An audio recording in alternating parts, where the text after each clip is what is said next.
they know you're doing this, Rand? It doesn't matter, it's publicly. Yeah, but I didn't know. I I noticed you the them last last meeting, time. didn't I?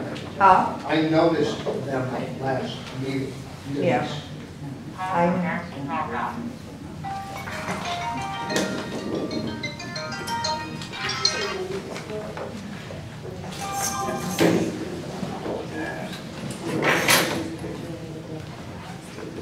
That was Nancy. Now let's see where she is.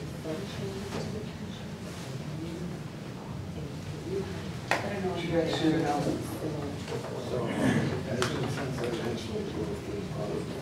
No, we haven't had any official. Hey, good morning. So, yeah, no, I haven't. Okay, well, Kenlin's here too, so I guess her dad's surgery got postponed, so she's here too, okay? Well, it's just company. Okay, bye. Nancy's coming, she was said. Should I just take a retreat? So.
And I called Dave Wood on the union yesterday, he's hired and I requested that we have an attorney to do this with us. Dave didn't get back to me at the end of the day. Oh, yes, that's the date. That's the time that I stick to the town clerk's office. They had 2 weeks to do this.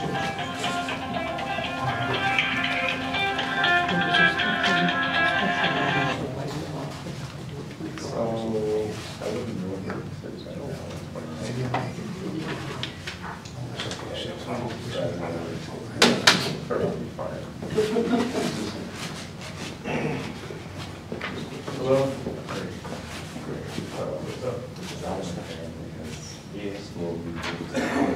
Yeah, make sure he turns that in, I guess, or I can make sure it's covered. You gotta make sure he turns that in again, so.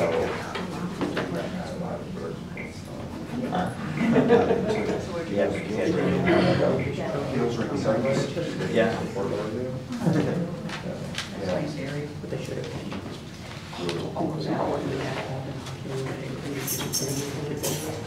Take care of things.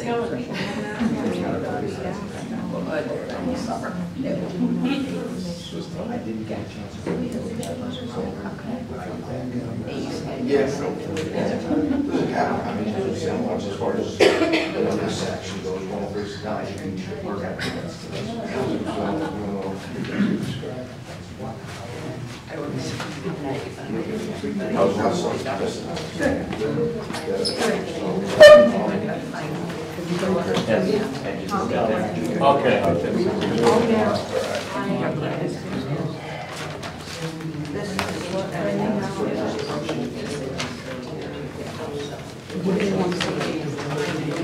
So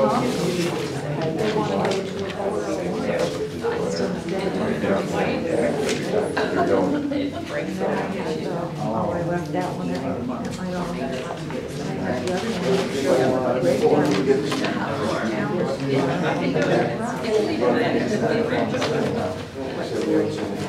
I'm sure they'll have more of these today, wouldn't they? I would hope. Dash. Either that or you can go in and out. There was that, and they gave us this. too.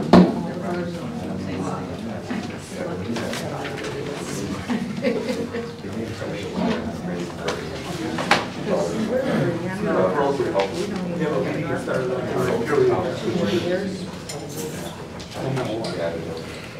Hi, Nancy.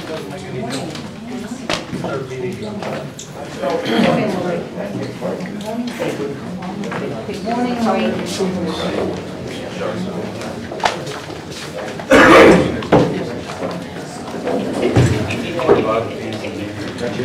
You can't keep meeting like this. Wherever you want to do. Dealer's choice.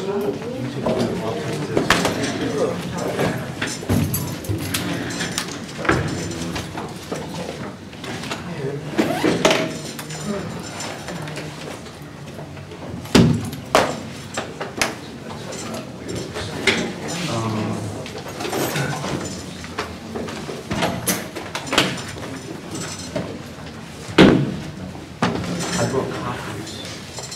Assuming that there were new people. I brought copies.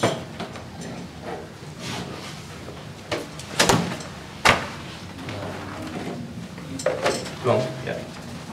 I don't know if people want to, you want to take some and pass it up, people around? Thanks. Are these different from last time? Same. Anybody didn't get a copy? Do you have any more of these for the bargaining units, for those who didn't get those?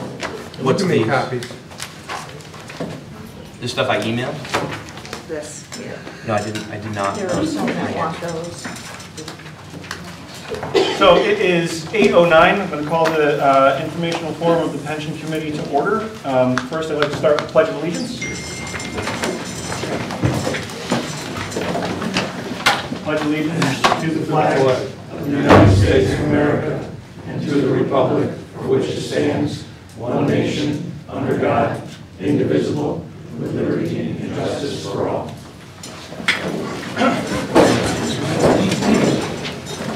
So first of all, we want to start point of order. Yes, Paul. This is not a pension committee. It is a meeting of the Pension Committee. No, it's not a meeting. We have a quorum. It is. It's an information session. It's an informational forum, yeah. But it is technically under FOIA a meeting. Wrong name. Yes, Paul. It's the Pension and Retirement Board. In the 14 hours since last we've seen each other, I haven't had an opportunity to fix that. That's beside the point. That's what it is, and everything, including this document, should contain that name because that is the name according to ordinance. Pension and Retirement Board, which changes the requirements and the authority. So I'm going to welcome public comments later in the meeting. A point of order cannot be made unless it's made by a member of the board. It's a parliamentary procedure. It's not a general audience motion. There's a section in our agenda for public participation later on, but we do have some things we need to get through. So first off, we're going to circulate an attendance Point of personal sheet. privilege? I'm sorry? Point of personal privilege? That's also a parliamentary motion. There's going to be a point later in the meeting for public participation. Okay. Do you have a copy of the agenda that was posted? I do not. I'm using That my was phone. posted as a special meeting for the pension committee. It was. Yes. So Okay.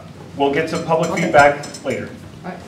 I would like to circulate a sign-in sheet for folks so we can just know who's here. By way of introductions of the board, all the way to my far right is Ed Bauza, who's an at-large member. Next to him is Tom Stremper, who is chairman of the Police Commission and a representative of that board. David King is also an at-large member. I sit here as a member of the Board of Selectmen. To my left is Joshua Hawks Lads, who's the town attorney and from Pullman and Conley. And to his left will be Bob Maynard, the first selectman. So we're going to start by, there are copies of the proposal here for anybody who has not seen them. You're certainly welcome to them. I believe they have been emailed to each bargaining union rep and hopefully shared amongst the membership as well. I'm going to start by asking Josh to kind of do a 30,000 foot perspective. Then we'll have other board members kind of fill in some blanks. And then we'll have the public participation section where we'll hear any questions that you folks may have. I'm not sure how many new people are here from last time. I see some familiar faces, but after the last meeting, the folks that were here wanted to take back the document, and also I emailed the document to anyone, and if anyone needs an email copy, if you put your email on the attendance list, you can get an email copy. So it was circulated, and we agreed to have another informational session to discuss questions and see if a larger group would attend for the purpose of getting more information about this plan.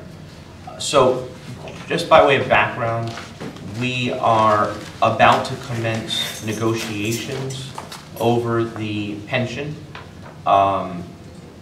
The pension has not been revised in any meaningful sense since This is an illegal meeting.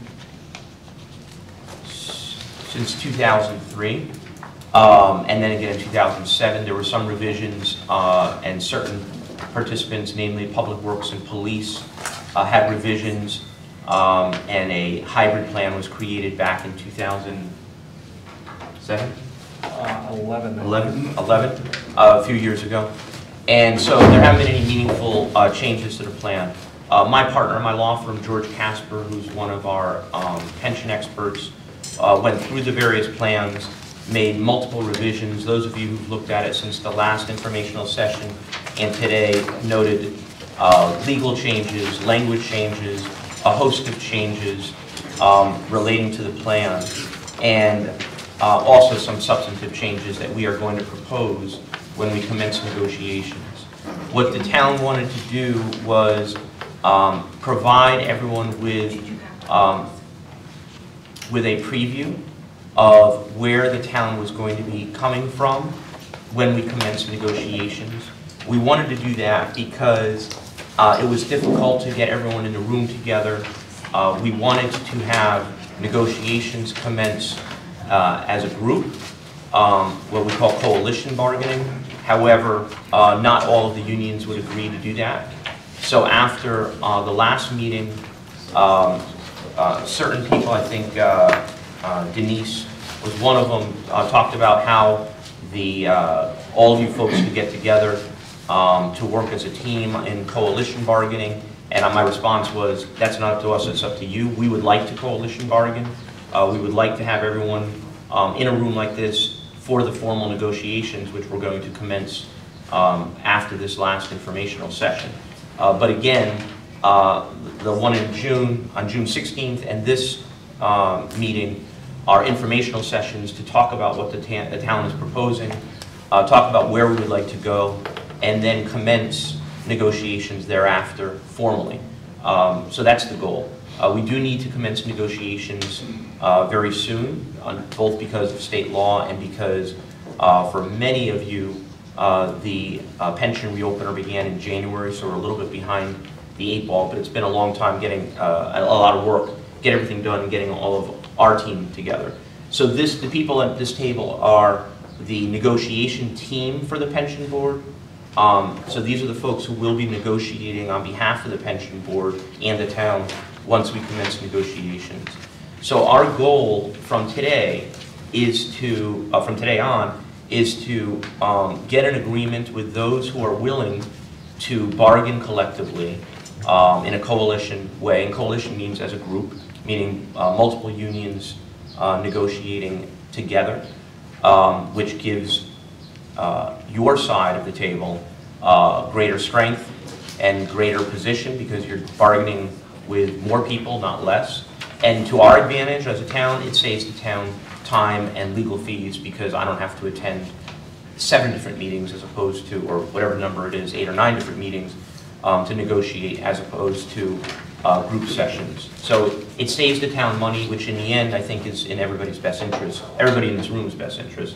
And also, most of the members of this board are volunteers and they have other jobs and they're missing work every time they have to negotiate. So it makes it easier for the members of the negotiating team as well. So our goal is at the end of today's informational session to move forward with the formal negotiations with all of those unions who are willing to bargain in a group or coalition fashion. Before we get there, what you have in paper form, and many of you received by email after the last informational session, is the town's, not just the revised defined contribution plan, but what it intends to begin with in the negotiations of the pension once we start formal negotiations in a few weeks. And a couple other things. The town has realized through this process that the current plan, and Dave and Jason and others can talk about this, the current plan has certain problems with it, namely expenses are high, the investment options are few, and there is not, one person mentioned last month when we talked, there does not appear to be any type of direct interaction between you, the plan participants, and the folks that administer the plan, in this Voya right now, and whoever the future plan administrator may be. The town recognizes those issues, and as part of the negotiations, intends to improve on those.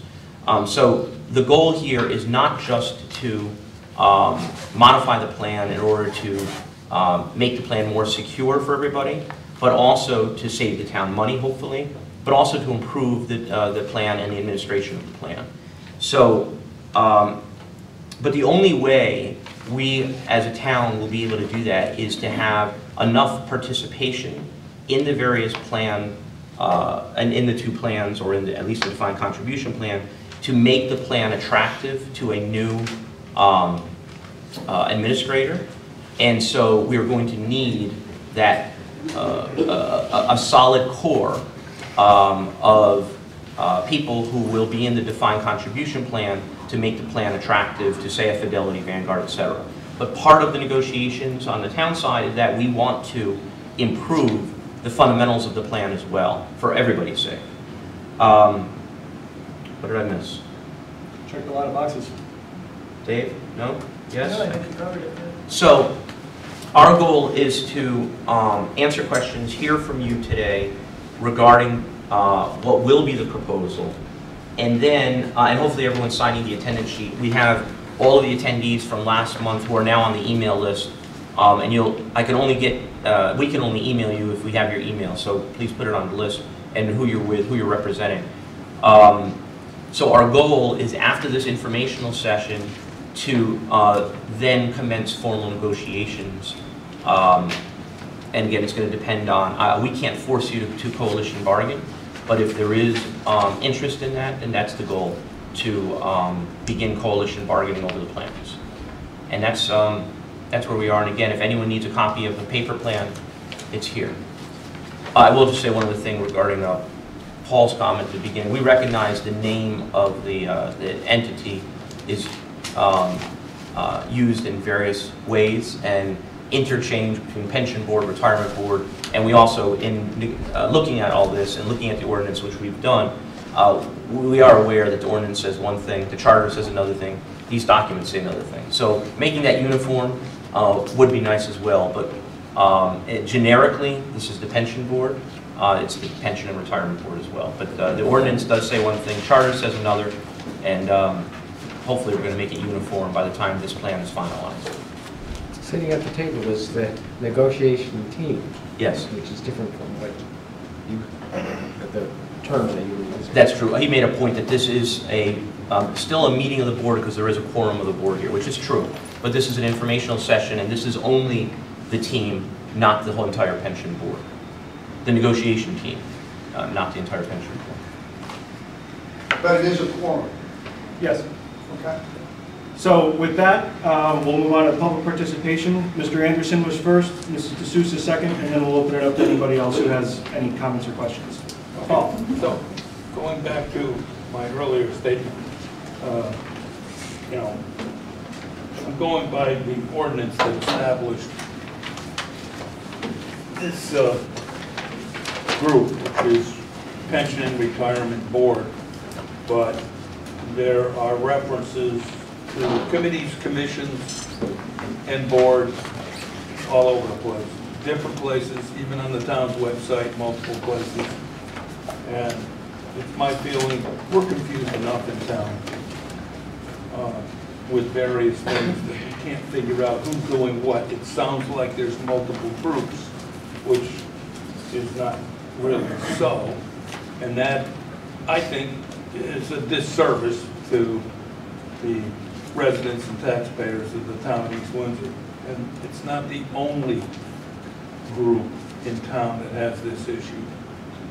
And I kind of dumped it on the selectmen last night, the idea that it's their job to fix it, whatever it is, and because they operate the town. So, that being said, I think it's pretty important. I understand legally you can take a document and say, Pension and Retirement Board, hereafter referred to as. I don't have a problem with that.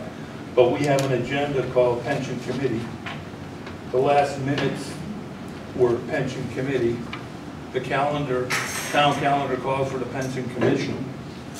And those are not accurate, and it's not helpful. So that was my whole stand on that. Thank you very much. Thank you, Paul. Mrs. D'Souza. Yeah, he pretty much stated what I was going to say. I'm trying to do research on what's been happening with the pension board over the last year, because it was noted in the as a special meeting of the pension commission for today. Jason, you started off the meeting saying it's informational. Notices no minutes being taken, which doesn't require it because it's informational, but that wasn't what was posted. So as a resident, I'm here for a meeting that's informational, that who knows if I would have come out or not, as an informational meeting. But and it's not within the 24 hours that's required by law. According to what I saw, the document that came out of the town clerk's office said that she received a notification yesterday at 9:18. The meeting started an hour sooner. So I would just caution you guys to be careful with that notification so you don't get charges. That was cleared with FOIA yesterday morning. Okay, just wanted to point it out. But it's difficult, and I don't know if the residents have a place at this meeting, because you now have said that it's a negotiation meeting. No, it's not. No, it's a public Well, meeting. it's the negotiation team that's sitting up here, not the pension. But it's an open public meeting. So it's an open public meeting, okay. I'm just curious why this wasn't made public and out on the website so that someone like myself could have reviewed it ahead of time.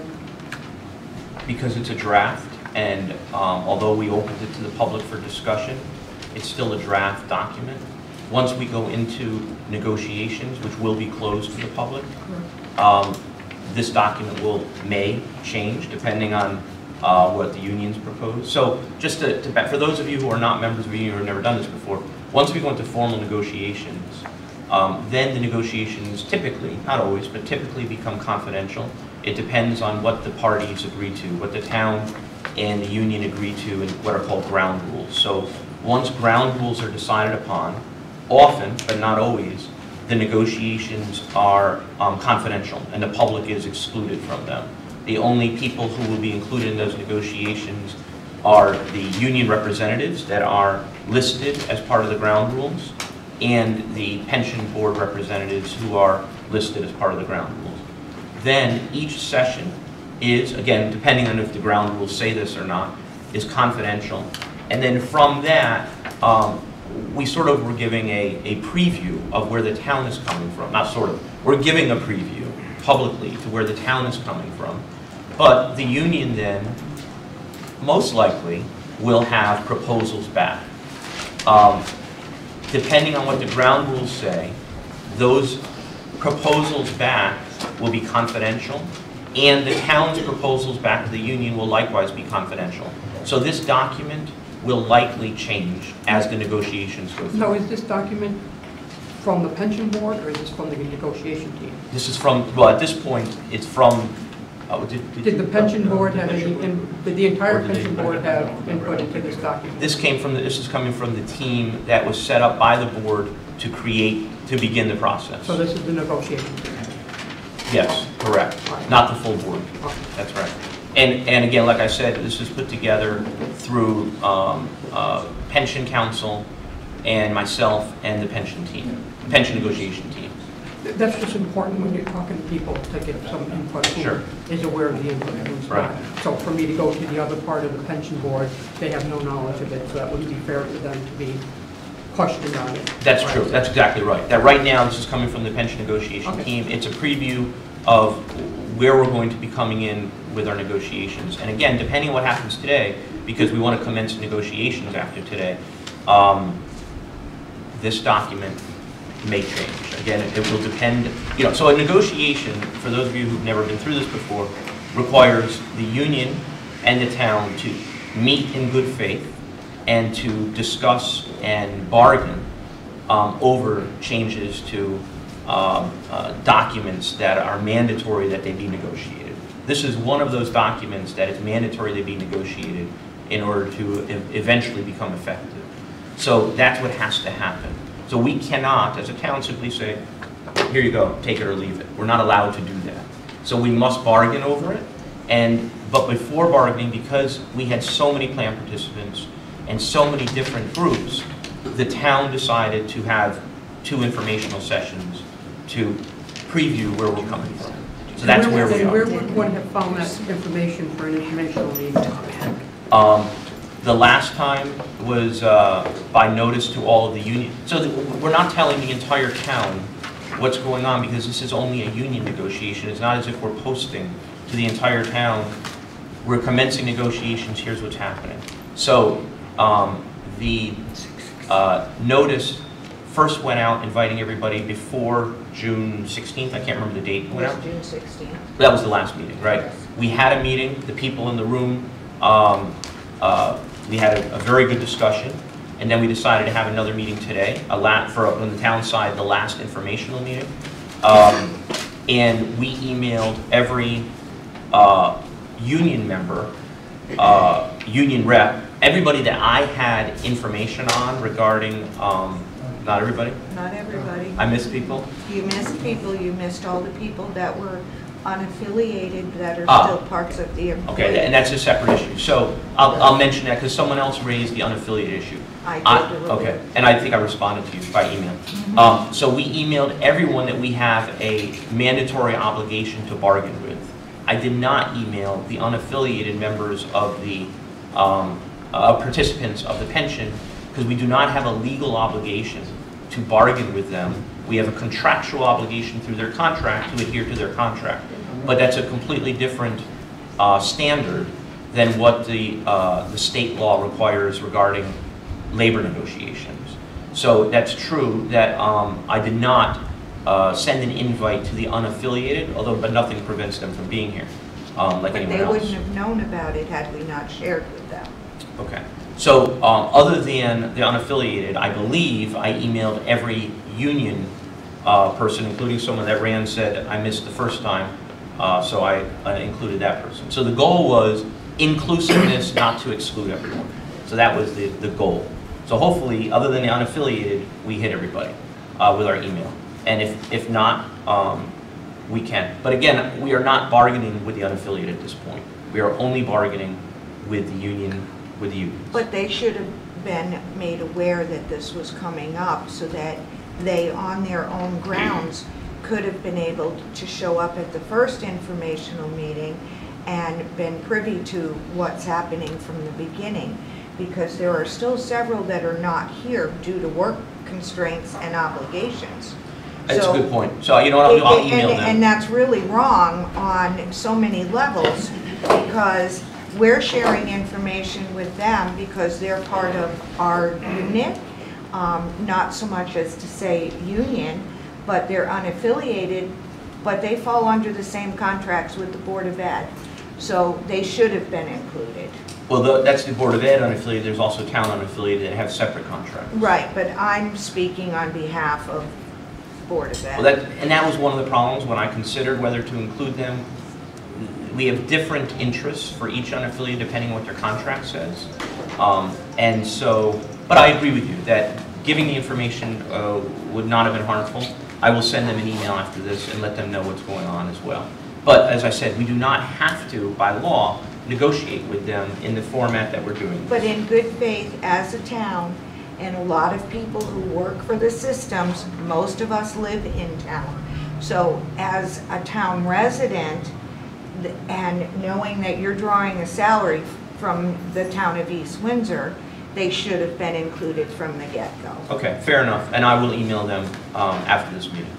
So I'm going to just interject here, and as people are speaking, if you could just give your name and your address or affiliation, because I am taking minutes, and I want to be able to get all that. So Denise, would you rather be how would you like to be listed? Well, I'm... Bargaining unit or address? It doesn't matter either way. You can do it as the bargaining unit. And which one are you with? The CSEA, custodians and secretaries for the Board of Ed. Paul, I'm sorry, your address? 89 Main Street, And Chairman WPCA. And if I may, I do have a question. sure. When does this become public? After it's approved or to get approved? Who approves it? You mean the ultimate document? Yeah. Okay, then I'll talk about the process. Good question. So once we're done with the informational sessions and then we're going to commence negotiations, again, as I said before, I don't want to reiterate too much, depending on the ground rules that we all agree to, those negotiations will either be confidential or not confidential. If they're confidential, you will not, the members of the public who are not part of the negotiating team will not know what's being negotiated because of the contractual obligation to keep the confidentiality until there is a document that is going to be put forward to the various constituents, either the union members, well, both, the union members and the town, first the pension board, then the Board of Selectmen, to approve the document. So, was there a question? Okay. So, well, let me just finish the explanation and Rand's question. So, it's going to depend on the ground rules, and it will depend on where we go. Oftentimes, the negotiations take up to 6 months to a year, depending on where it goes. Now, if there is an impasse in the negotiations and both sides cannot reach an agreement because we can't agree, after mediation, which is non-binding attempt through a professional mediator to reach a resolution, we still can't reach an agreement, then there's arbitration. At that point, everything is public from that, even though there's no contract to be ratified. So depending on the ground rules, the information that is exchanged between the union negotiating team on the one hand and the pension board's negotiating team on the other hand will remain confidential until either ratification votes or arbitration. Okay? Okay, and then it becomes public? Then it becomes public. And then at that point, for example, when the Board of Selectmen will vote on this ultimately, it will be public and there will be obviously comments and debate and policy discussions and all of that. And by the time it gets there, this team and the union team will have gone through extensive negotiations and reached what they believe is the best deal to represent their various constituents, the union on one side and the town on the other. So hopefully the document has been well vetted. Any errors, changes in language, etc., will have been, so that's the goal. So again, depending on what happens in the negotiations, you may not hear anything for several months. And Ram had a question. For the record, is this board aware that this is the second non-compliant, non-conforming, and illegal meeting that's been held So by this board? I spoke with Tom Hennick yesterday about this, Jay. could I just have your name and your affiliation, Oh, yes, please? Lance Stanley, building inspector, So you, employee, what bargaining unit? 87 Rye Street. Okay. He's supervisor. Yeah. I think he's president. I don't know the. Now, that being said, is this board aware that it's moved forward? And this is for the record, with the second illegal meeting, that the meeting of June 23rd was not noticed, there was a quorum present, you have not met the minimum benchmark in terms of noticing or recording these meetings, no matter how you parse it, no matter what verbiage or vernacular you use, you have not met the minimum. And we've done it with you, Mr. Hochschlag, as the town's legal counsel. That being said, how can we, as members of unions, as members of the town employment base, expect the town to move forward, okay, in a fair and legal manner when you haven't done it directly out of the gate? Rand, how many contracts have we negotiated? Excuse me? How many contracts have we negotiated? That's not the point, that's not the question. Please answer the question. Well, you didn't ask a question, you made a comment. I did ask a question, you didn't listen. Well, Rand, your comment is really just argument, and I think your How argument is can the no. members in this room expect the town and this board to move forward in a bare minimum fashion, honestly and openly in these negotiations when you haven't hit the minimum benchmark right now? So I'll address that. Yesterday, I called Tom Hennick after filing the meeting notice. It was submitted to the town at 9:18, and it was an 8 o'clock meeting. That is not within 24 hours. I'm sorry, that is within 24 hours, and therefore, it's within 24 hours. No. Yes. It's not within, it is prior to 24 hours, Jay. Which is the same thing I just said. I spoke with Tom Hennick. So I spoke with Mr. Hennick yesterday morning at approximately 10 a.m. and I had asked him, can we go ahead and have the meeting? And his response to me was, because there was not any official action being taken, there were no official votes being taken, that yes, we could go ahead and do it, but we needed to make sure that it was made available as quickly as possible, which it had already been, and that minutes were being taken, and we actually have a video recording that will substantiate the minutes. So, and Mr. Hennick told me the only way the meeting could go forward is if there were not a quorum present. yeah, that is not what was represented to me. I spoke with Tom Hennick at approximately 11:30. That's not what was represented to me. So we're going based on the last conversation that I had with the Public Education Officer for the Freedom of Information Commission. But the larger question looms out here. The board is knowledgeable of the fact the meeting of June 23rd was not noticed. There was a quorum. There was no agenda. And it effectively, there's no minutes, not even in the post. Okay, there's nothing there. And I think it's a fair question asked based on the legal counsel that we have, moving forward with meetings that you know were not noticed properly. I think it's a fair question for us to ask, how can we expect that fairness going forward?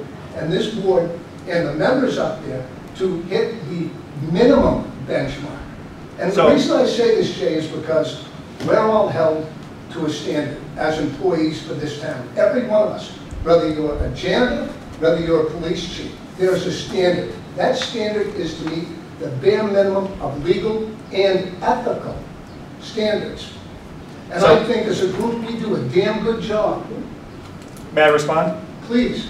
So, speaking to those ethical standards, we have, as a board, decided to take the extraordinary step of presenting these informational forums when we are not obligated to do so. And that's in the interest of being as fair to the bargaining units as possible and being as open and transparent with them as possible, in the context of what the negotiation frameworks will ultimately require. We do not need to be doing this. We are choosing to be, Rand, please, I didn't interrupt you. Mr. Stanley, I did not interrupt you. Let me finish. We do not have an obligation to be here. We are choosing to be here so that we can help explain some relatively complicated aspects of a proposal that nobody's even asked a question about yet. Instead, the questions have been about whether or not the email went to the right person at the right time who happened to be on vacation. No, what we're trying to do is make sure that we are putting as much of the information out there about what we're proposing to do as is possible beyond what is our obligation to do. So in conversations with Mr. Hennick at FOIC, and I don't know what your conversation was, I know what mine was, and just as you can't assure me what yours was, I can't assure you what mine was, other than to say that we're operating exactly as we were advised by FOIC. Meeting minutes will be published, and we're doing that so that we can be transparent and fair to all concerned.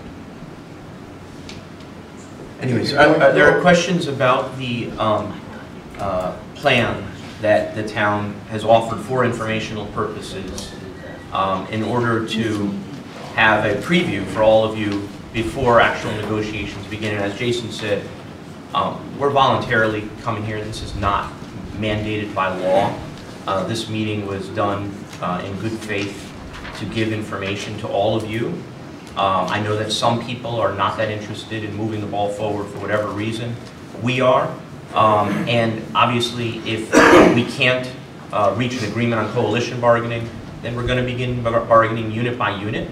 And I assure you that every unit will negotiate fairly, in good faith, and in a fashion that represents, from my side, the best interests of the town, the entire town, not any one unit or any one individual.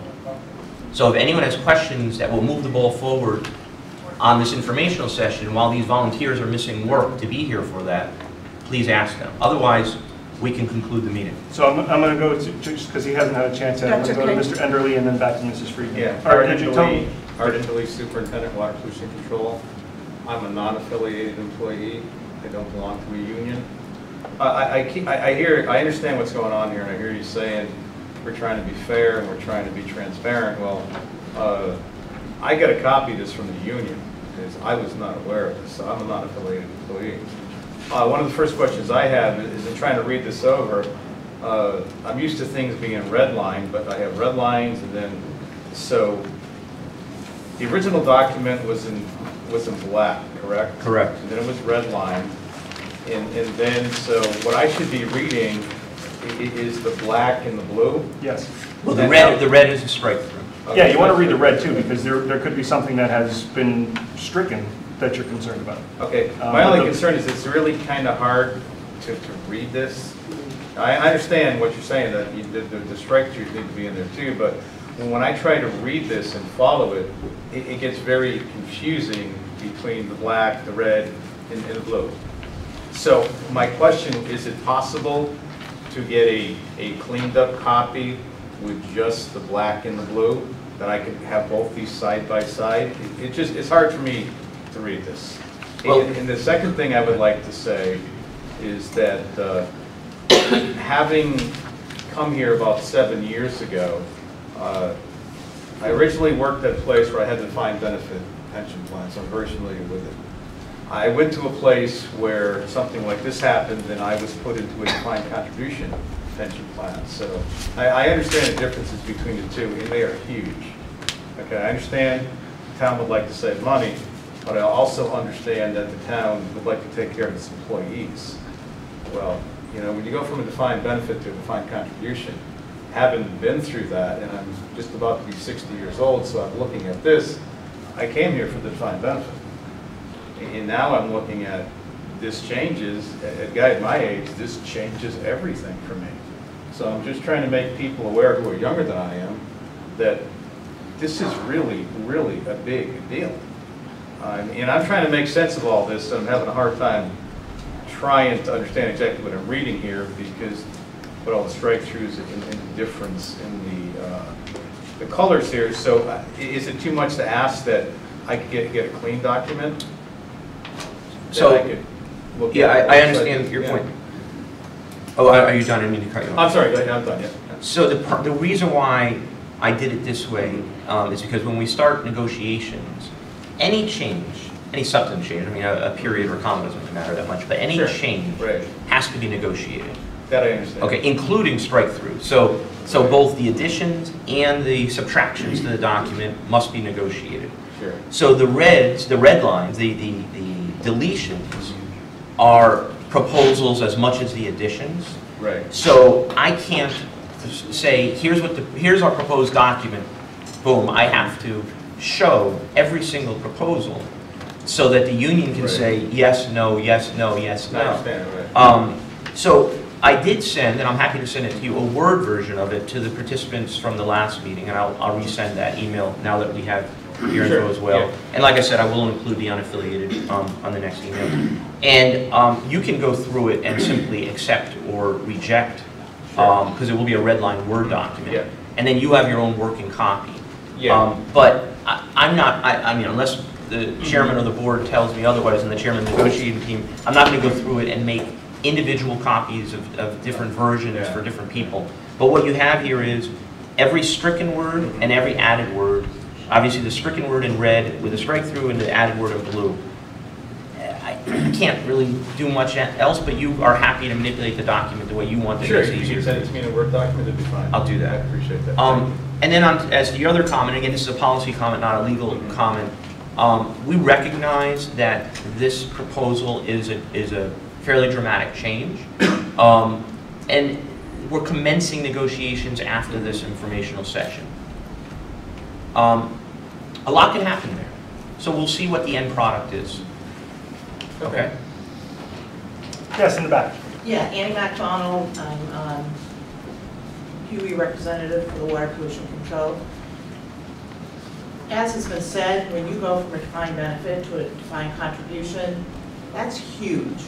And I guess my concern is as the pension board, as the people who have been put forth here to take a look at this and where we're going, you didn't look at something in the middle.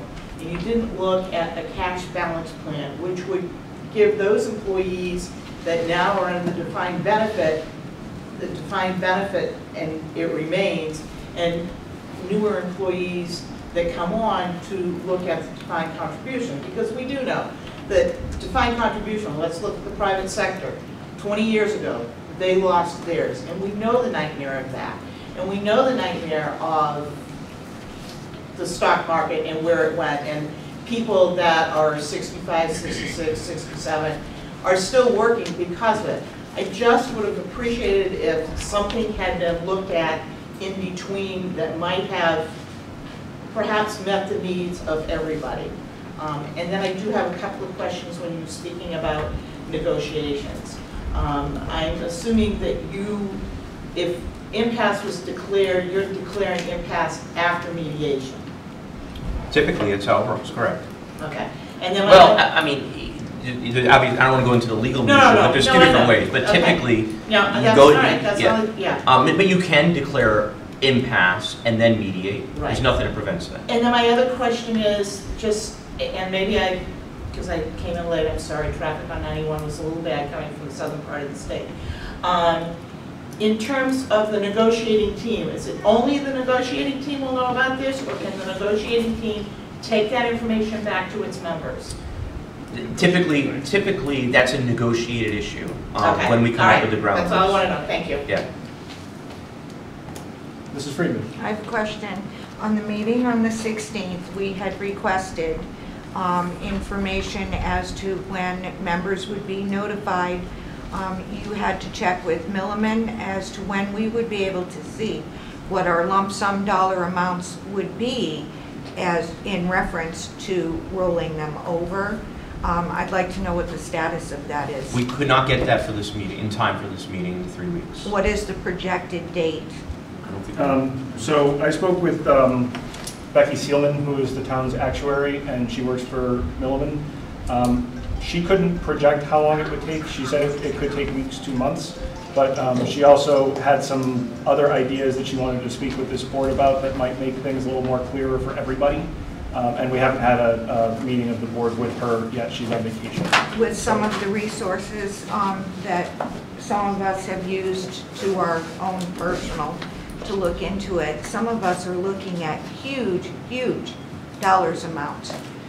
And we know that there is no way those dollar amounts, when you look at what would be paid out at your time of retirement based on the defined benefit, I doubt highly that you guys are even going to be able to compare that amount of money going into a 401k. What do you mean? I don't understand your comment. What do you mean compare it? To Roger Baker, East Windsor Public Schools. And in order to compare what we've been promised already, okay, and calculate that out to what would be put into a 401k account, to equal that of what we've already been promised is what we're trying to say here. You mean, so in other words, what you've been promised in the current DB plan? Yes. Paying that out as part of a transfer to a DC plan? Yeah, yes. Okay. And again, I think that's something that needs to be discussed during negotiations. Well, that's where if we new from, what town was planning on doing to switch this over, that brings up negotiations a lot differently. It does, because you're asking us all to move forward when you are looking to start the negotiation process after this informational meeting, when we don't have anything in our hands showing what we've already accrued and earned in our defined benefit, and some of us are only a few years from retirement. You're asking us to move forward when lump sum amounts and dollar amounts, so that we'd be knowing what each individual has vested to move forward.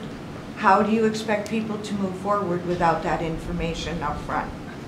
Well, we haven't commenced formal negotiations yet. We are aware of your request from the last meeting and have submitted it, and simply don't have the information available as of yet. So I don't know that we're, as of right now today, I don't know that we're asking for anything to happen other than we're soliciting some of the feedback. Well, Mr. Hawk said that they're going to be beginning negotiations after this informational meeting. Yeah, but not at like 9:30. No, but in the very In near the short term, future, yeah. because you're so far behind. And we won't be completing negotiations quickly, and we will make every effort that we can to get that information to people as quickly as possible. I'll follow up with Becky today. Thank you. So I saw Mr. Alabozic first, then Mr. Stanley, then Mrs. D'Souza. Edward Alabozic, WTCA. I just want to reiterate, so at our last informational session, and I keep detailed notes, people who I've worked with can attest to that. What I heard and what I recorded was we were going to be provided with that, let's call it that fund seed money or our accrual, and it was going to try. You folks were going to try to get that available to us today.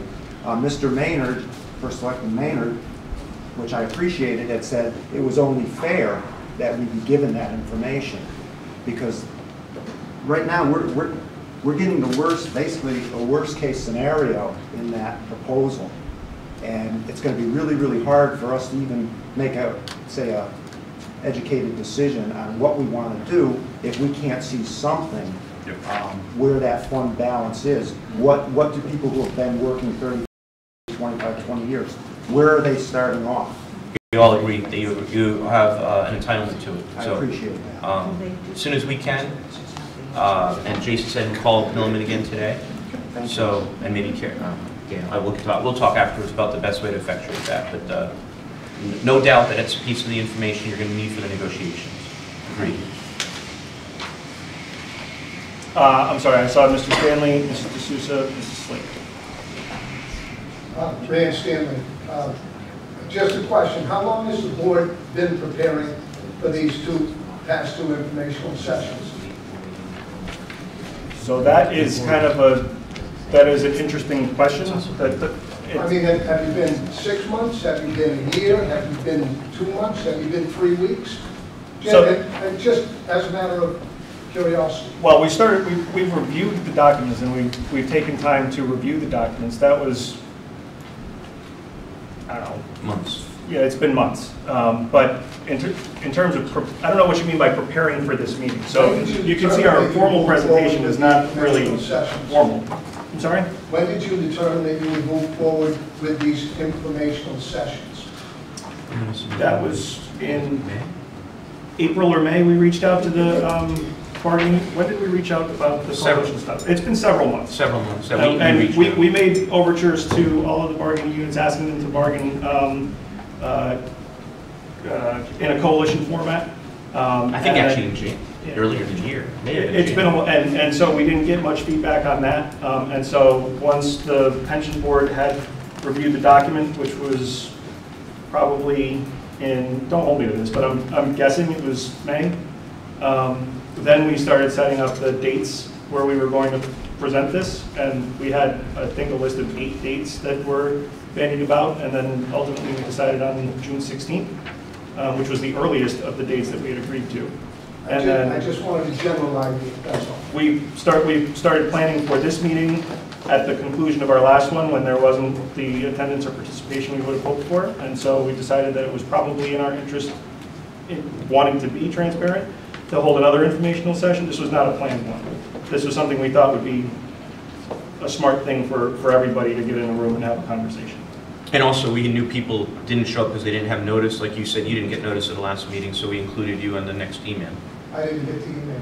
You never showed up at my desk. The email after the last I meeting? did not get it at my home. I received no notification from you whatsoever. Well, I sent you an email, so I'm not sure why you didn't get it.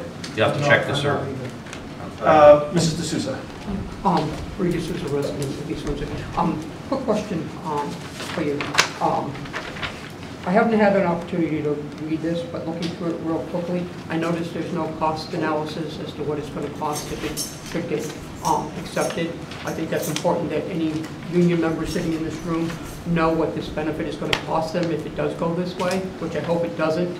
I think most people in this room are like I was a state employee that negotiated and bargained for our contracts, that when you take a job and the job says that you are taking defined benefits and you're planning your career wherever you have, and we'll talk about the town employees, this is your career, and hoping to retire with that defined benefit, that was something of substance that they could rely on. If you take that benefit away from them, what's going to happen long term for these employees? With Social Security on the federal level will be questionable for a lot of the younger people in this group, even for ourselves. I've been down to Capitol talking to people because I'm concerned about my pension.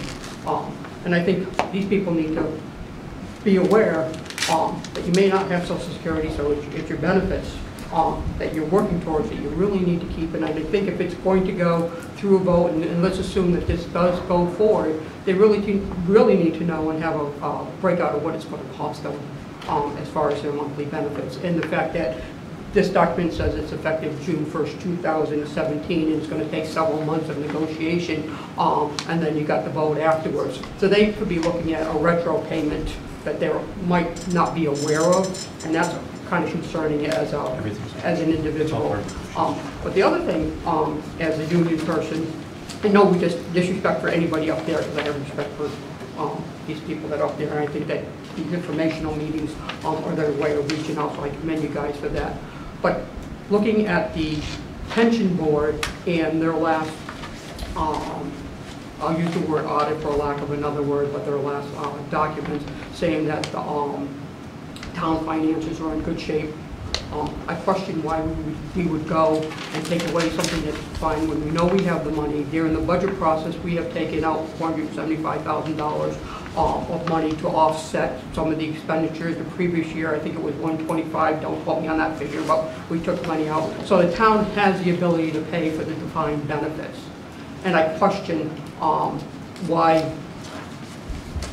the change is being requested. I know there's a movement out there on the federal level to take away and disband unions. I get all of that, and I know there's a group of people in town that would like to see, have the education department eliminated, unions taken out. But as a union person, I believe anyone that accepts a job under certain contracts should be allowed to retire with what they step foot in and to get. So I think they need more information than what was presented here, so they can make an informed decision. So I appreciate it if you guys could do that for them. So I'm going to ask just a follow-up question, just for clarity, and then I'll respond to one of the points you made. But you said that there's no cost analysis for, and I didn't catch if you were talking about the employees or the town. About the employees, what they have to pay if you go to this place. Secondly, you referenced the town using $475,000 from the undesignated fund balance this year. That's true. We have a policy that is in comportment with GASB standards, the Government Accounting Standards Board, that say that our fund balance needs to be somewhere between 15 and 17%. With a $475,000 depletion of that, we are no longer in compliance with what that policy is. That's one problem. That's a small problem. Jason, just for clarification, I wasn't questioning the move that was made. I think that was an accurate move that was made. The point that I was making is the town has the ability to pay for the defined benefit. That's the point I wanted to make. And that's the second point that I'll follow up with, is that under the Connecticut Resource Allocation Plan, which is how the state is operating currently, in the absence of a budget, the town has lost an additional somewhere around $1.8 million in state aid going from round numbers, state aid in the $6.2 million range in the last fiscal year to $2.9 million this year. That is going to be something that we are in a world of hurt because of that. And hopefully, when the budget someday gets passed at the state level, some of that municipal aid may be restored. Certainly not all of it will.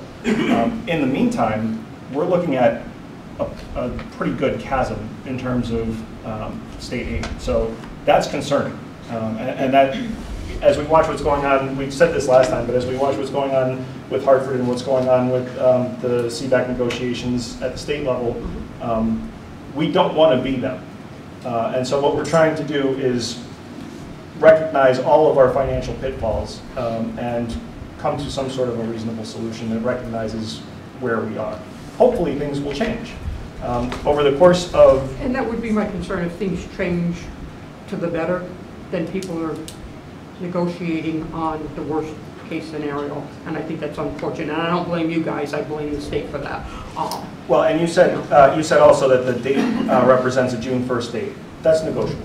Everything is actually, it says July 1, but that's a placeholder. Yeah, July 1. Yeah, it's a placeholder. I just want to make sure there's not going to be, anything Well, that and the reason why we use that is because the contract is up. I understand that. Meant for several of the contracts, or two of the contracts, they're up, maybe three, July 1. So as part of I used the July 1 date as a placeholder. So.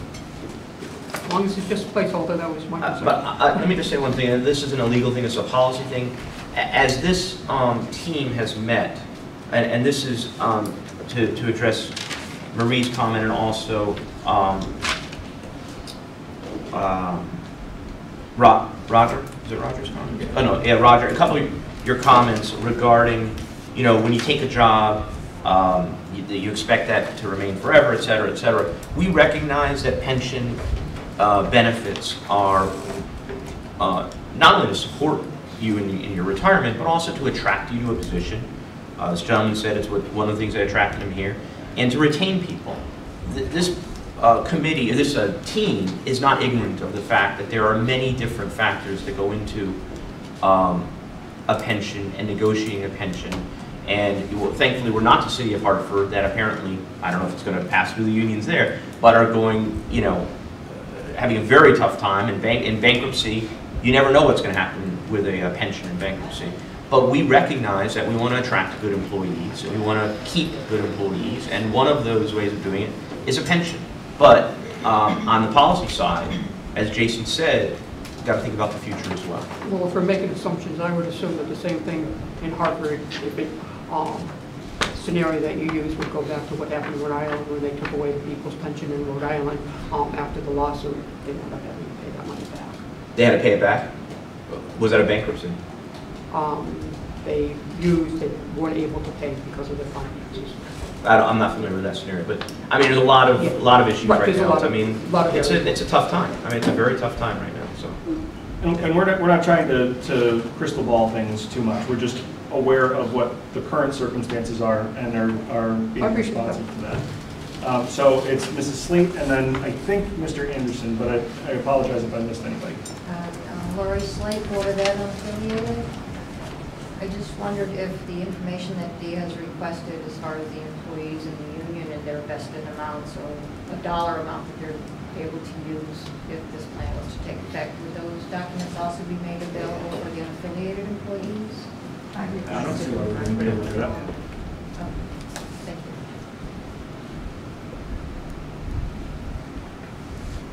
Hold on, give me 1 second.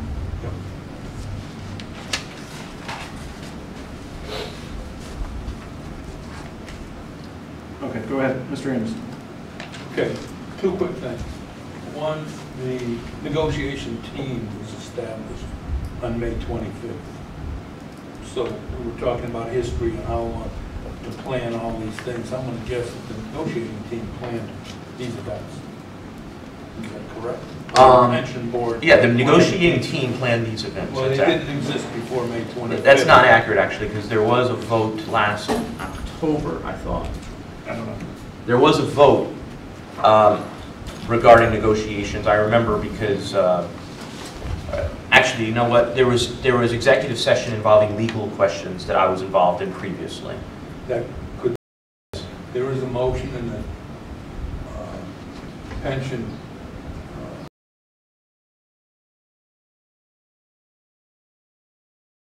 October, December, I can't remember the date, October, November, December. the team was defined in a motion on that. Okay, that's fine. For what it's worth. That's okay? fine, yeah. So, I mean, I don't know. Some legal things happen in the background. No doubt. Okay. Okay. The other thing that I wanted to point out, in the case that Mr. Enderle was superintendent, his employment agreement ties into the union contract for certain items.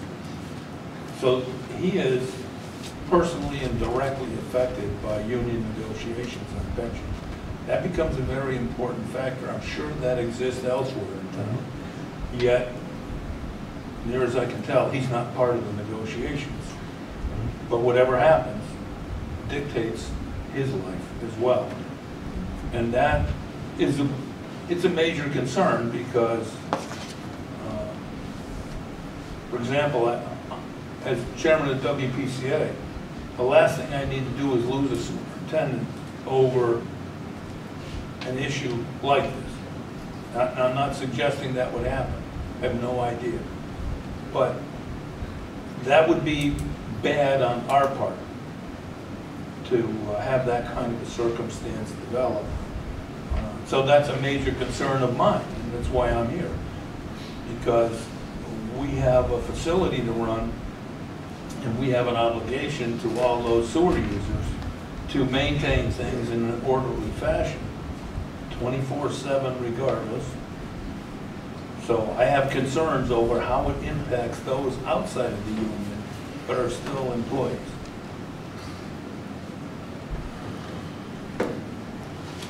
Mrs. Corollas. I just have a question, and I'm not an actuary, but it seems to me like this is like flipping the switch from defined benefit to defined contribution. In order to make that conversion, would the pension fund have to be 100% funded? Because I understand we're not there yet, and would that be part of fiscally, how would we achieve that? Can you discuss that? Not without Becky here. Becky Seelman is the town's actuary who would have expertise in that. I couldn't even speculate.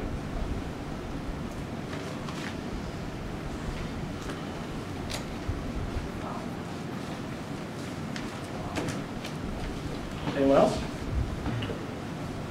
Steve Bednar's with East Windsor, WPCA, union member.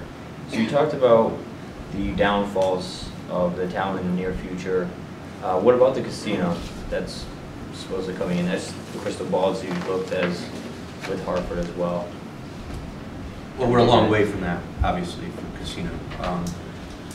If MGM holds true to their word, they're going to commence litigation any day. I imagine their lawyers are putting together the pleadings, and they're going to litigate. And then once they commence that litigation, you're looking at several years. Well, then it'll be up to MMCT to decide whether they're going to begin the development, even with the litigation pending. That's up to them, and also up to us, obviously. And on the town side, we've got planning issues.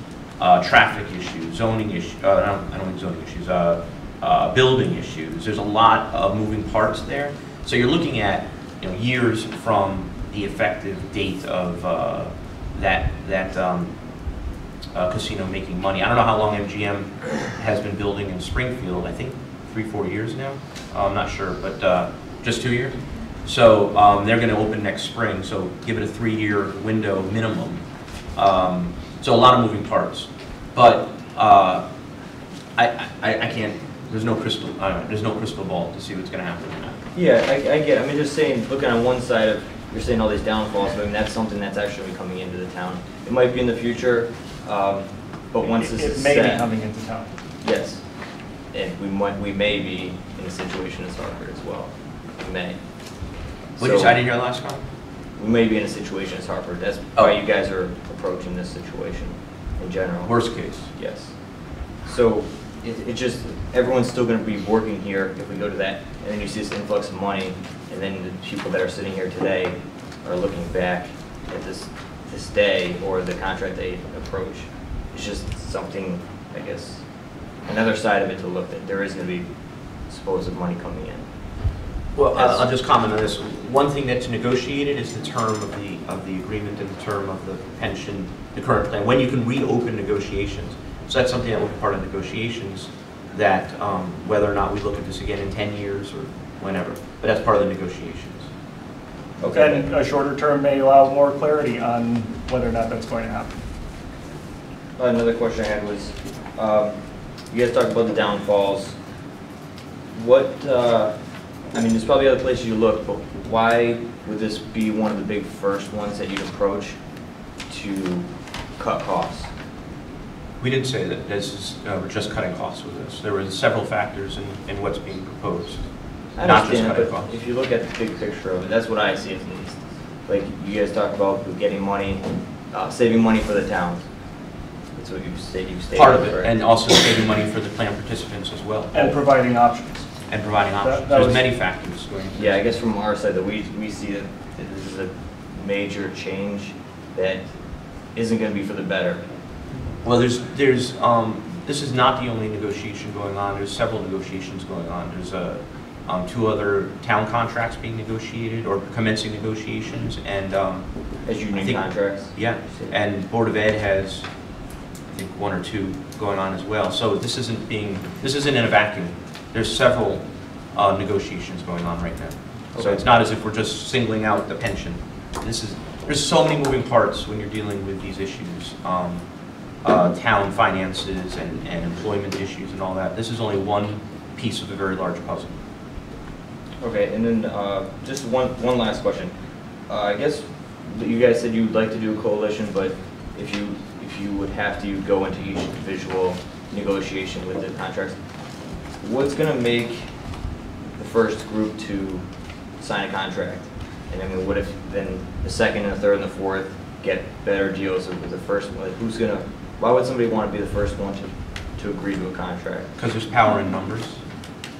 If they didn't correlate though? If they didn't correlate, they're going one on one on one on one. I mean, the bottom line is if there's a coalition group, they've got a large constituency that we need to deal with. In my estimation, there is strength in numbers. And then the other groups, if they don't join the coalition, they're going one-on-one. And small groups, some of them very small groups of bargaining units. So I can't, like I said, I can't force people to coalition bargain. That's up to the individual unions. If the unions agree, and they think that there's strength in talking as a group, negotiating as a group, putting forth a larger negotiation front, then that's purely up to them. If unions think, no, we're going to do our own thing because we're not going to go with the group, that's up to them. There is nothing that binds the town to make one deal with one union or group of unions and the same deal as the other, or go to arbitration with one union and not another. So all we can do as a negotiating team is what we believe is in the best interest of the town. So there's a new hand there, and then I'm going to go to Mr. Stanley and then back to Mr. Alabozer. I'm sorry, sir, we met last time, but I can't remember your name. Andrew Zolochevsky, I work for CSCA. I'm sorry, what was your first name? Andrew, A-N-D-R-A-W. And can you spell your last name? Yeah, S-O-C-H-A-C-Z-I-E-W-S-K-I. So just like it sounds. Basically, and I'm sorry, you were with whom? CSCA, Connecticut State Employees Association. Yep. So piggybacking off the last comment, it will be helpful to know the impetus for these negotiations, all the contributing factors that's motivating the town to renegotiate the pension plan. The impetus? You mean why we are? Yeah, it'll be nice to have it on a sheet of paper, or if you could restate it, because over the past 2 sessions, a lot of things have been said about it, but I just want to get it all down. Well, first of all, we have not had the contract reviewed legally in years, haven't had it modified in years. This is, again, I don't remember the original date. I believe that the bulk of the documents date back to 2003. That's my understanding. Then I believe there were some modifications in 07 and maybe 2011. Again, I don't know the exact history. I wasn't involved in that, so some of that is speculation. But the document itself is not compliant with federal law in many instances. So my partner, George, who is the pension expert, made the document compliant with law. So that's first. Secondly, and this, again, I'm going over what we talked about June 16th and this morning. There are issues with the plan itself. There are issues with investment options, issues with the expenses that are being charged, issues with how the current plan administrator, the company that's administering the plan, is interfacing with the town. There's issues with participants being able to contribute various amounts and to what. And then there's also, as I mentioned to start, the overarching issue for many of us is what the future will hold in place and making sure that we're protecting the town's interests and the participants' interests. I think Dave mentioned the last meeting that there's risk to both sides when there's potential financial problems in the future. Funding the plan, you mentioned, you rattled off a bunch. Yeah, I can jump in. One of the things, and if you go back, and, this isn't our minutes, we recently had to adopt new assumptions in the plan. Because this plan hasn't been looked at for so long, we were operating on old assumptions. And these assumptions primarily are the assumed interest rate that we return inside the plan, which was a way that past administrations were able to essentially skim on the town contributions. If you assume you're going to get 10% in the plan, you don't have to contribute as much. But realistically, we know now that that's no longer the case. So we have tried to, ease the burden, and this is why you're seeing such increases in the contribution, and we've made this now a more realistic plan, because we don't want to get into a situation where we have a plan that looks good on paper, but in fact is not able to pay out the obligations. So recently, in the last year or so, we've lowered our interest rate assumption to something that's more in line with what the market is actually returning and what we can accept, so that it will be more prudent. And unfortunately, in this case, that meant going lower and costing the town more money. We've also had to update the longevity assumptions. People are living longer, which means that we're paying money for a longer period of time. Under the old assumptions, we'd assumed essentially that people would perish sooner, so we weren't figuring in as many payments. So what we've essentially done now is we've lowered what we're making every year, and we've increased the payments to make it a more realistic scenario, which we vetted with the actuary and the people who are managing the plan. And we've brought that all in line to create a healthier plan. But that has also decreased our funding ratio, I believe, and again, this is in the notes, I think we're right now at around 78%. So that's really the impetus that's driving this, is that when we look at these numbers, we need to be, we don't want to pull the wool over everyone's eyes and be like, hey, it's great, we're going to get 10% this year and we don't have to contribute as much. We need to be realistic about, what's going on in the world and what we can achieve in this plan. Mr. Stanley, then Mr. Alaboza. Thanks, Stanley. Two things. Shame on the management company that we hired to provide you guys and you people with the information you need to make the right choices, and for not reviewing these documents earlier for us. I'm under the assumption that's what we paid in. Secondly, just an observation, it may help everybody in this room and every single employee if Milliman were to provide the employees with an up-to-date current actuarial valuation in regards to this fund. Milliman did review the documents. Then I don't understand where the problem is. There is no problem. Well, then maybe I heard Mr. King incorrectly, that there was assumptive interest rates and funding that came from the town. We did this last year. We completed this last year, and it's been updated since, and we've gotten a new valuation. And it was budgeted this year. And it was budgeted this year. But that was, that was a substantial change that was the responsible thing to do. No, I agree. I absolutely agree. And then, yeah, I think it increased the cost that 1 year for the town. I believe it was $150,000. You don't quote me on this, it's all in the minutes. We have everything, and we also have the changes, the old assumptions, and what we as a board agreed to move to for the new assumptions. Mr. Alaboza.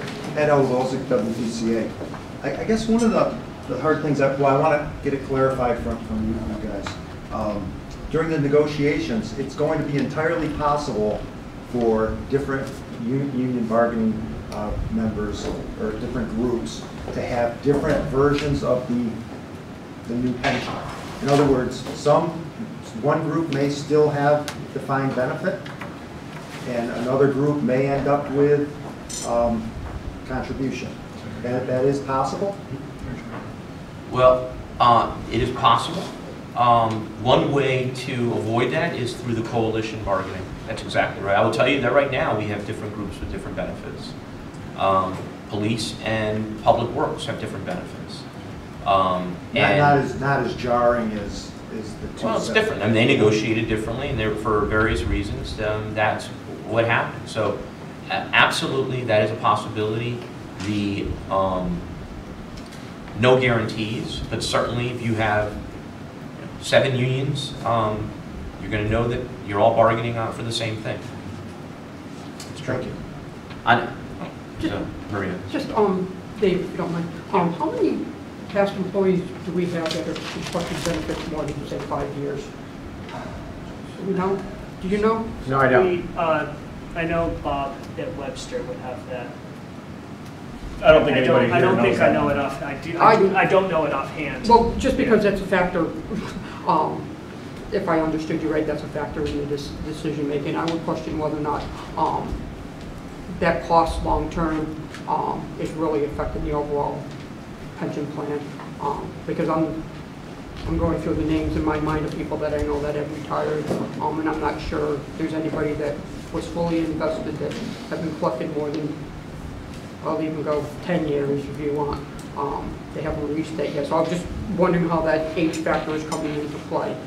And I'll give a perfect example on the state side. The state is using an average number, which is way above what is known for correctional officers.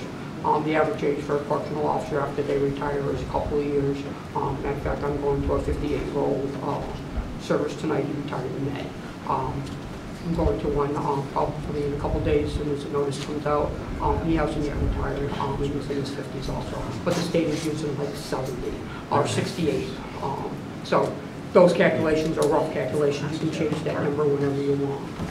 Yeah, it's not so much the people who are currently retired, it's also protecting the people who are in the plan now. In the plan now, in the future. And, you know, we, as a board, you know, we're entrusted with making sure that this is available for everyone. So as such, we really need to be prudent. We can't, and again, a lot of this is cleaning up stuff from the past, and this is how the state got into trouble, is if you just, you know, make small changes in the assumptions, you don't need to put as much in as an employer or a town.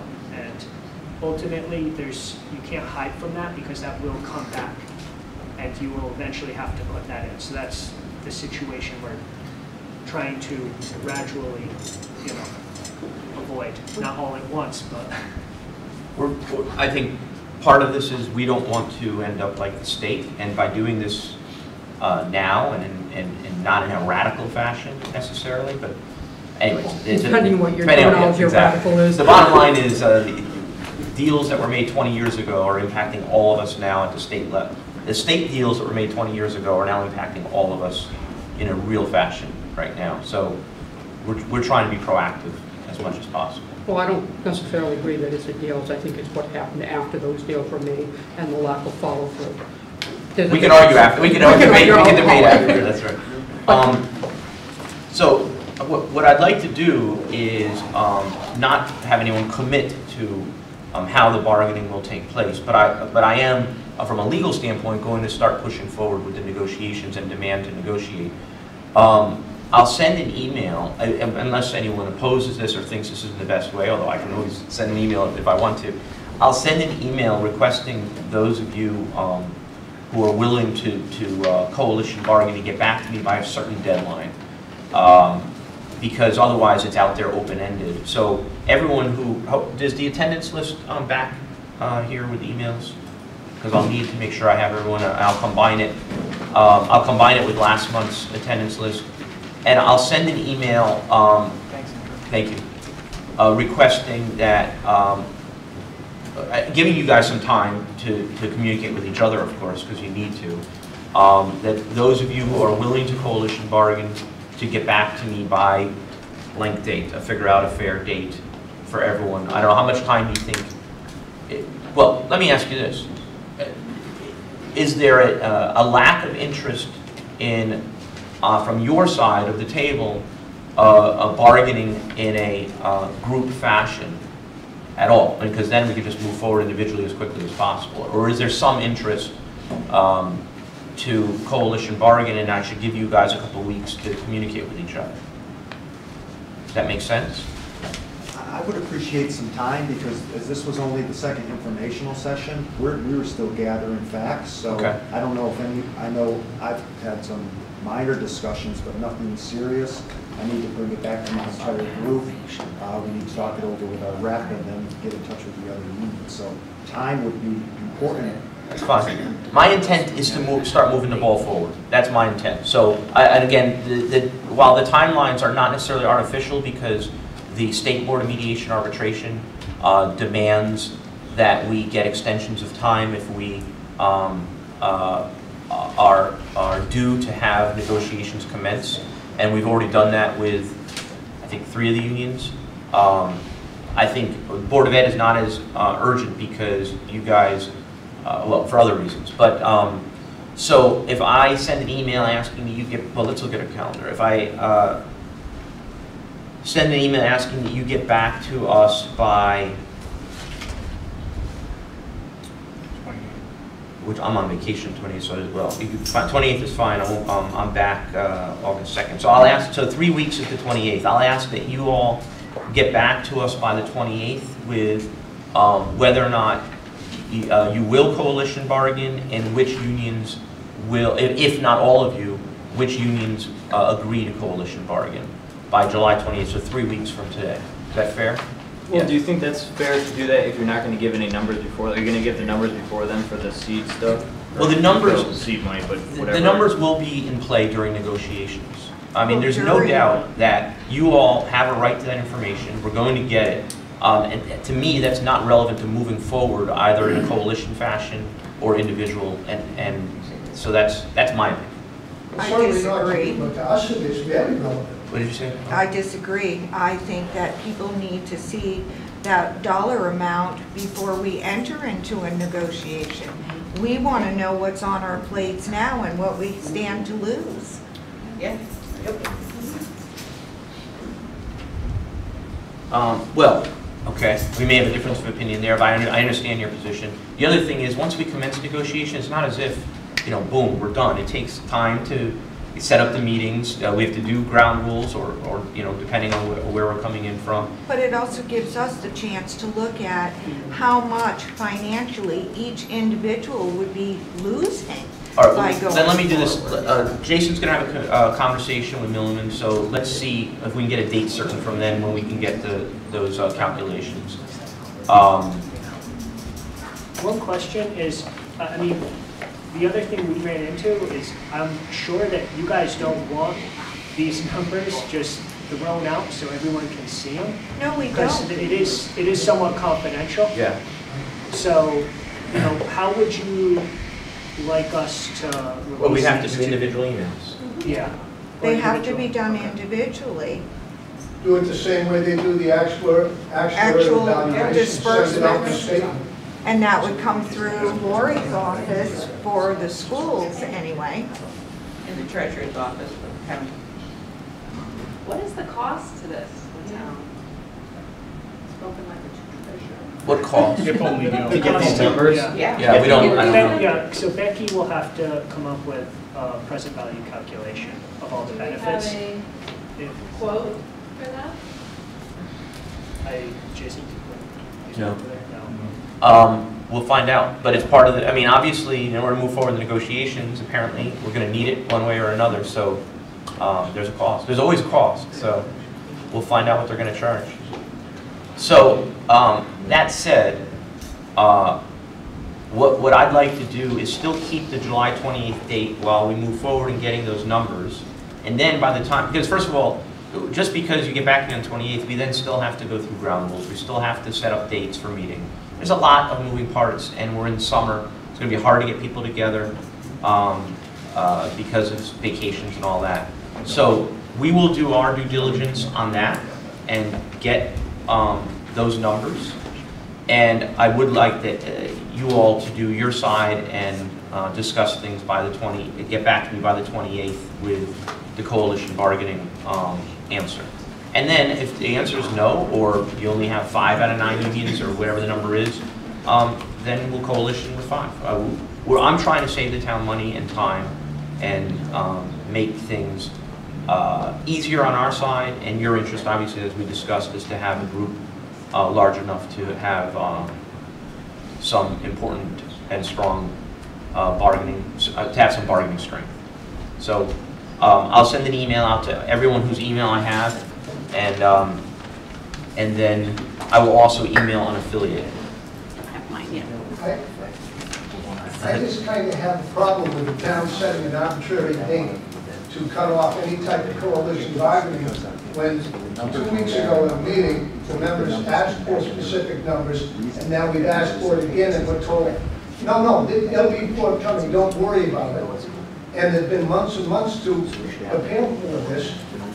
So I think that the asking these members to commit to an arbitrary date established by you is completely out of line. Well, you know, I think what you need to do is give us the opportunity to at least have a drop dead date from you in terms of when these numbers will be present. And at that point in time, we can move forward and set forth a date to provide you with the information as to whether coalition bargaining will happen or not. I have sent your union probably 4, 5, 6, just your union. I'm not talking about my union, I'm talking about the whole, Josh. I've sent your union 4, 5, or 6 emails to commence negotiations on the pension. Didn't get any response, and then as I told you last meeting, I did get a response before the last meeting that your union rep was out on sick leave, which you then informed me that you weren't aware of these things, since I included you. I don't know why you didn't get the email. I did not get a bounce back, but I will forward you that email. Please. So we've been trying to move forward on at least these discussions for, I think I started in February. I don't remember the exact date. I will find out today why that hasn't happened. Okay. So the date that Josh suggested is just feedback from the bargaining units about whether there's even an interest or an appetite to collectively bargain, or to coalition bargain. It's not to start, that's not the date we're going to start negotiation. That's just feedback to say we're going down a dead end or we're not. You know, the numbers will come as soon as we can make them available, but it's kind of not linked to whether or not 3 bargaining units are willing to talk at once with us or aren't. I can't, if I'm wrong and there's a reason why those numbers would be compelling to determine whether or not you would be interested in coalition bargaining, let me know, but I can't think of what it would be. So Jason, what you're saying is that this 28th is just to say, yes, we potentially would be interested in. You and 3 other unions are interested in talking as one group. But I mean, doesn't mean that, yes, we are, we're No, actually going to do it. I really, we need to move forward. I mean, I would like a yes, we're interested. Here are the unions that are willing to coalition bargain. I think that's it's the question fair. we're answering. Yeah, not, oh, maybe. I don't want a maybe back, because the reason why we set up these informational sessions is for everybody to understand exactly where we're coming from before we commence negotiations, and to have this open dialogue, this direct dialogue. Now, by the way, if there are people on vacation and it's impossible to comply, tell me. I mean, you know, this is not set in stone. But the goal is to start kicking off negotiations in a coalition way, and then with those bargaining units who are not agreeable to that after July 28th. So, short answer is, other than you can't get your members because they're all in Canada moose hunting or boar hunting or something, I would like to get a firm response regarding at least the coalition aspect of this. And then if we, the coalition bargaining members will be over here, and then the rest, I'm going to start demanding that we move forward with the negotiations of everybody else, because negotiations take time. So after this meeting, I will be demanding negotiations take place. Meaning in a legal sense, that MIRA, the state law, requires that we go forward, and in order to do that, if nothing's happening, I must formally demand it. So I don't demand it because I'm pounding the table, I'm demanding it in a legal sense, if you understand what I mean. To commence after the 28th? After the 28th, correct.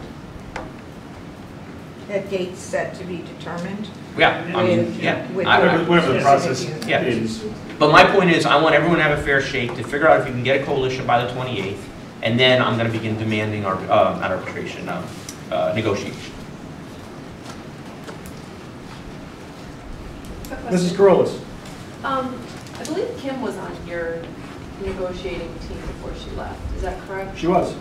Once the treasurer's named, is that person going to join? Absolutely. Thank you. With bated breath, we are waiting.